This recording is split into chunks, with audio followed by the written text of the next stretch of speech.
We're live Look at that. again. Marco, we're on. We're on. Technology works. Chloe, you're on. Oh, Chloe. how's it going? Haven't seen Bill in so long. I know. It's the virtual run up and hug moment. Yes. Let's do The that. safe way. The safe way. The safe way. This- Exactly.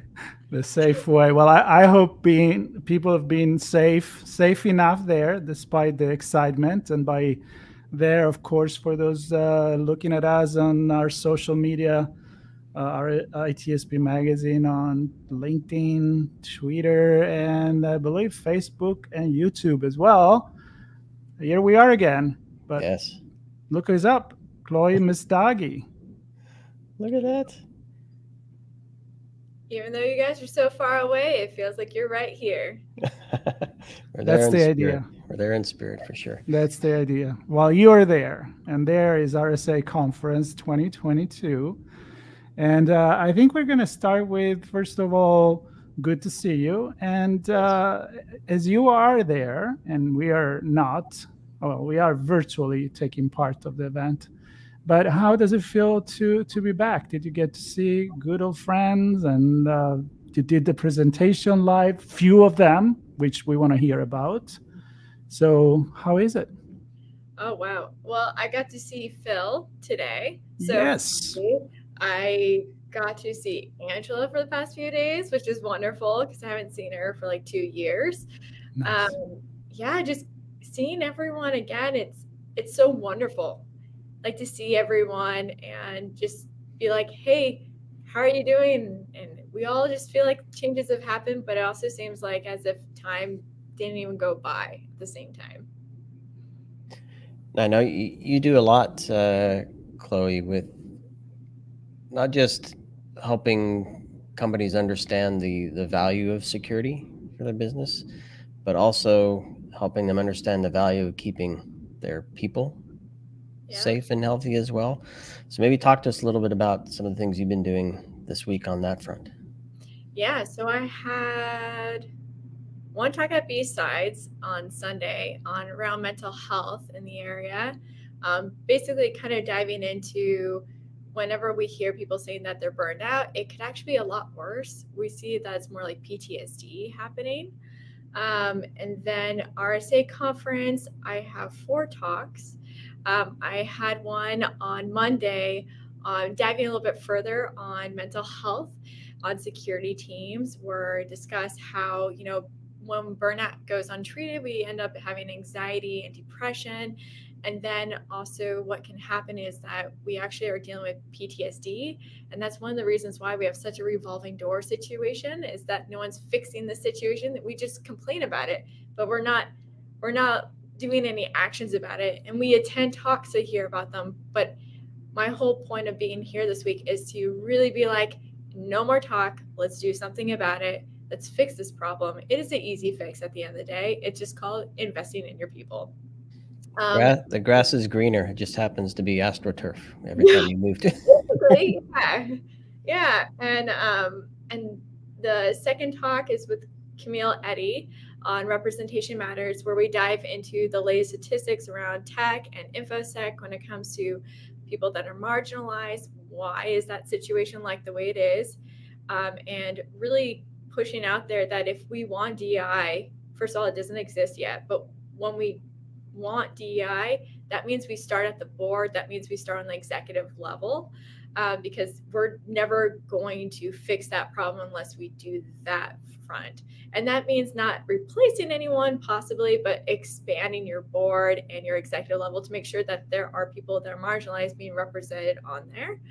And the third talk is on inclusive mentorship, where we dive into how to have a good mentorship relationship. What does a positive mentorship relationship look like? What are the expectations? Trying to reduce that revolving door situation where people are coming in and out, because we are not investing in people once again. And then the 4th talk is on a panel talking about ethical hacking, of course. And then will you take a vacation because you, It, I mean, it, 4 talks is amazing. I and mean, people listening probably think that's a lot, but for Chloe, that's it's normal. not. She's like, I wake up in So the morning and I just that's do right. this. I You do know, all I this have stuff. breakfast and I do all Yeah. this stuff. And Yeah. I found multiple organizations and lead them Yeah. and write stuff for publications and host a podcast and everything. I mean, it's Yeah. incredible. And I know on behalf of the community, I appreciate all that you do. And so, talk to me a little bit about the vibe around the conference. I don't know what you've been to aside from your own things, but what are you hearing? What are you feeling? What's the sense of the community coming back together? Well, I would like to just say that I remember RSA Conference 2020, Ryan, Louie, and I, we were talking about mental health and talking about also like the why we need to fix this situation. And it was ignored. But it seems that right now I'm seeing more people that used to go more to technical talks go to more of the human element type of talks because they've recognized like, oh, if we're going to fix this problem, it's not really tools necessary. It is actually getting to understand how do I fix the situation on my team?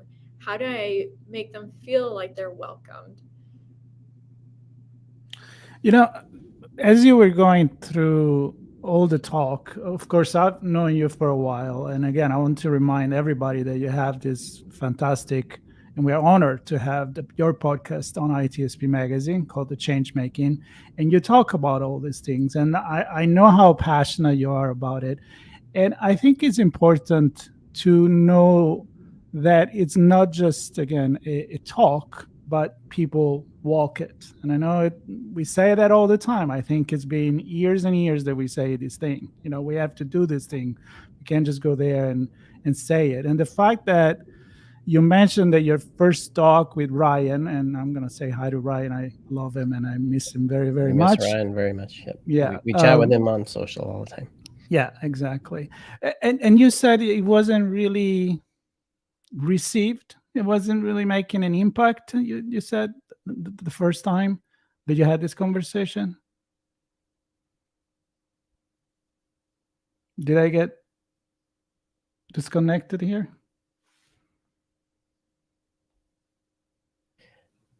I believe we're having technical Am I? difficulties from San Francisco. Oh, so it wasn't me. It was Chloe. Okay. I think Chloe is in a permanently smiling state there. Which is okay. I always see her smiling, but I think she needs to reboot this. But so I thought I was the one frozen. That's why I was blubbering here. But we can keep this conversation going as probably Chloe will reboot and try to reconnect again. All right, so she'll come back, and we'll take this moment, or I will anyway, to make this comment. Many of the people we know, and you can confirm this, Marco. Many of the people that we know, Ryan, Philip, for example, is another prime example. We met at the Bug Crowd party a few years back, is because of Chloe. Chloe's so connected with everybody, and she has tremendous respect from the community, and it's through her that we made a lot of friends as well. Possibly even folks at Bug Crowd because she was there as well. So I know she's very, as you mentioned, she's very passionate about the work that she does, and she is able to pull people together to actually start walking that walk. So she has a very active style herself. She's involved in so many things, but she's able to pull folks together. Obviously, more is better. So I would encourage people to connect with her to help her. You know, that was exactly my point and my question for her, and I hope she come back. I mean, I was a little shocked to hear that there was not a really incredible feedback on their first talk about mental health. I think that's what she mentioned with Ryan, because I don't know, maybe because our connection with the community is so deep at a human level that I know how relevant this conversation has been. I mean, many of our friends, they were part of that conversation, and they all are part of that conversation. So here she's back. There you are. Hi, thank you for your patience. We lost Wi-Fi for a quick second there. Oh, that's cool. Sean and I were just like keep chatting about this, and we're glad you're back. I don't know how much of my rambling you heard, but my point was I was a little bit shocked to hear that the first time that you delivered this talk with Ryan, the feedback wasn't that great, and it's weird to me because all our community, you mentioned Phil, you mentioned Eddie, and a lot of other people that we know, they're very passionate about this topic. So why do you think that is, and what can we do to make it more concrete? Well, I would say the one thing I can tell you about our industry, it's always about putting out fires. It's always reactive. It's never like, hey, let's plan things ahead of time. So if the fire does happen, we know how to execute the situation and get out the fire a lot faster. And in 2019, when we started talking about mental health, like Ryan really started that conversation on that front. And I think a part of us was just like, look, even your security members are going to this talk. They want to learn, how can we fix this situation? Because burnout is so rapid. But no one wanted to listen to it because they didn't see it as a huge problem. Pandemic comes in, and then they're like, oh no, now I'm losing people here, and people aren't delivering the way that they used to deliver. I don't know what to do. I mean, do I let people go? I can't let people go because I already have too many seats unfilled. I am now trying to figure out, how do I invest in my people? The problem was that they didn't invest in them earlier when the warning signs were already there. It took a disaster, a pandemic, for us to be like, oh, okay, now we should care about our people. And the reason that we have burnout in our industry is literally the top reason is organization lack of caring, not work overload. That's like complete myth. It is literally when we don't feel like organizations care about us, that's when we start getting into that burnout, because we start going into this frustration, this apathy, and then we get burned out. And then, Okay. yeah. So let me jump on this, because a lot of people are talking about this coming back to normal. RSA, everything is back to normal together. Everything is the way it used to be. And I'm like, no, you're missing the boat. You're missing the point, because what you just said, the fire happened. Now we can't just close our eyes and pretend it's not going to happen again, right? I mean, are we going to, for once, What happened? learn from I missed it.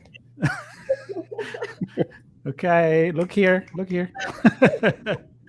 So what do you think at this point? Did we learn that lesson, or do we move forward with a little bit more understanding that people are the most important thing that we have in a company?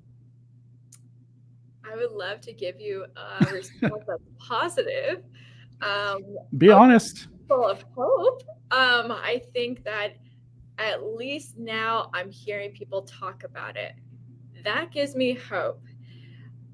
But when it comes to companies that are just like, this is all on the security person's fault, that how they are right now, that they're burnt out, it's their fault.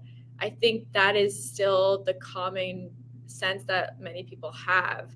It's like they haven't learned the reasons why burnout's happening on their security team. They haven't even taken the time to learn about what to do about it. They haven't even asked their own people on how can they be a better leader, how to do this better, or how to invest in people. I think at the end of the day, it's still a conversation about why you need to invest in people. And it seems like it's a common sense situation, but at the same time, it's not registering. It's like, for example, a few days ago, I was talking to someone. It's like, hey, are you giving skills to them? Like, are they upskilling at all? Are you giving them, training to make sure that they're able to do their job well?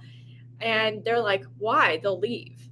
And the thing just blows my mind. There's no research on that front. But it's just like, I don't know a single person who has left a company when they felt like their company invested in them. And the thing is like the turning point, I would say the frustration, and I'm very passionate about this, as you can tell. The frustration I have is that for the past few years, now we have people with PTSD, depression, anxiety, literally because of our industry hasn't fixed this problem. People are always complaining we have a shortage of people. We don't have a shortage of people. We have a shortage of people caring and investing in people. And it's just so frustrating because everyone's always like, oh, we can fix this. How do we fix this situation? I'm like, it's a very simple thing. It's called be a human, be kind, listen, take actions, be humble. That's all it takes. It's very simple. But yet they still want to know what's the next tool that I can buy for my security team without even talking to my security team if that's what they need. An excellent point, Chloé. I think it's not just what you do, it's the experience you provide to the employee.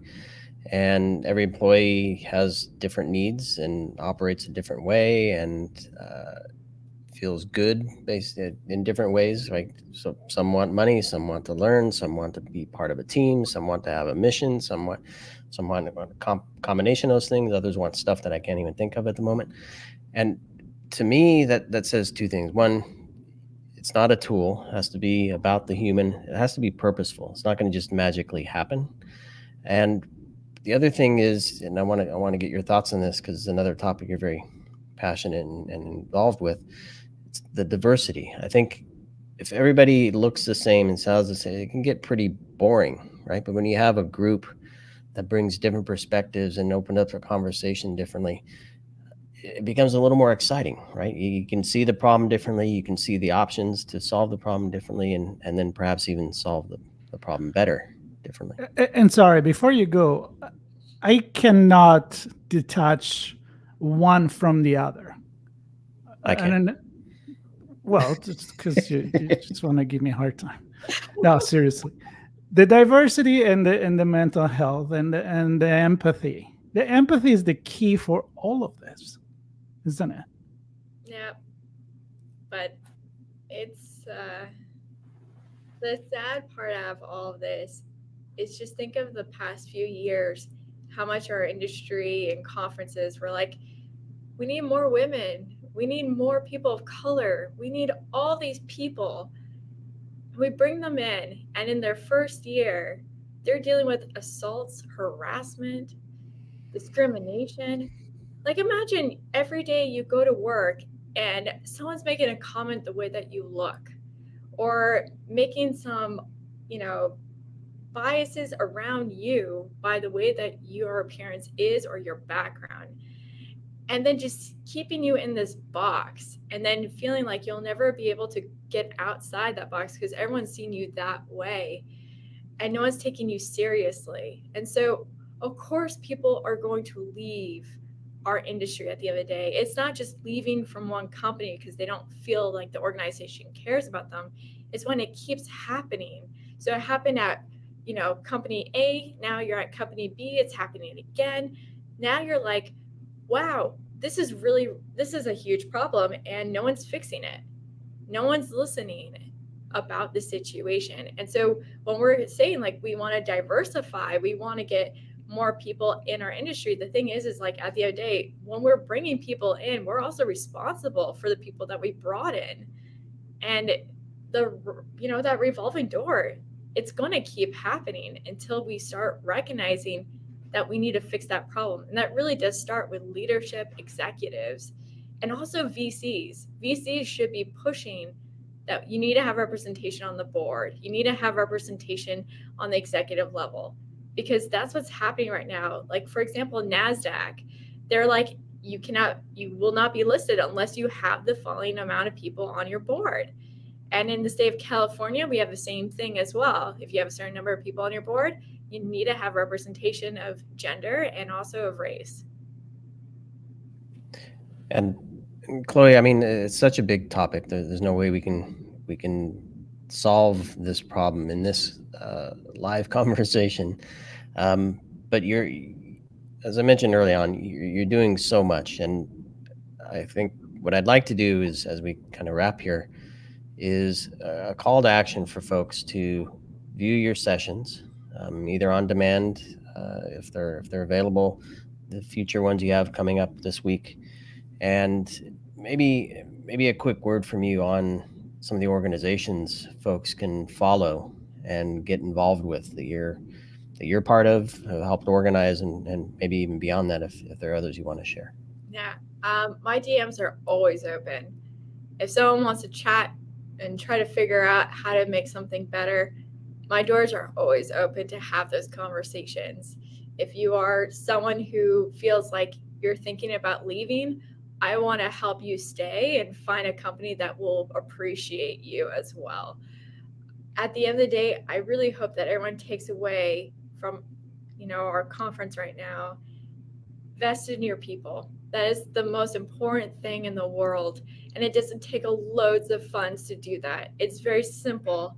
Be flexible with people, listen to them, ask them what do they need, and then do what you can as a leader to make that happen. Yep. So many words there, Marco. Yeah, well, I mean, there isn't. Every time that I have Chloé as a guest on my podcast or with us, or I'm talking to her on her podcast, whatever it is, I can't. Many times I find myself without words and that's rare because I always have something to say, but because I just stop and think, and I'm thinking in disbelief still. So I really hope that people are going to take some action. And with this, of course, there'll be many more conversation. I know, Chloé, on your channel, always amazing guest, and so grateful for all you do for the community and for finding the time to stream live this with us and being such a great part of the ITSP magazine family. So thank you very much. Oh, thank you all for existing, and thanks for having me. It's always a pleasure.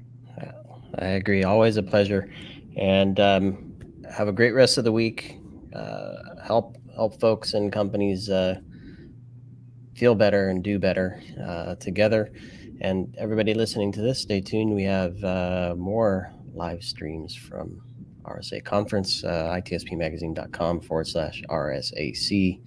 You'll catch this one and all the others. Thanks, everybody.